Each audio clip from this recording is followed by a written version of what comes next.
In this video, I'm going to show you how to embed a document on Wix. So the first step is to pull up your Wix website editor. You can access this by clicking on the Edit Site button on your Wix dashboard. Once you're at the editor, you're just going to look for the Add Elements option right here, and then look for Button, and then go to Document Buttons.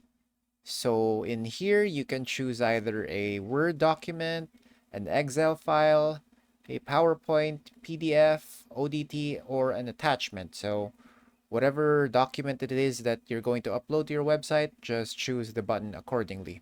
So for this example, we're going to try going with a Word document. So I'm just going to go ahead and click maybe this one. And as you can see, it prompts us to upload the file. So I have here a ready file for Word document. So I'm just going to go ahead and upload this, add to page. And this is the button right here.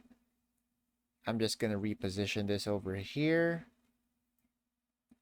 And then we're going to check how this looks on our website. So before we do that, make sure to click on Save and then click Publish Now. Now we're just going to view this on our website. And as you can see, we have the Microsoft Word button right here. And if we give that a click, it should download the Word document that's attached to it. And that's about it. That's how you embed a document on Wix. If you have any questions, please let me know down in the comments below, and I'll do my best to help you out.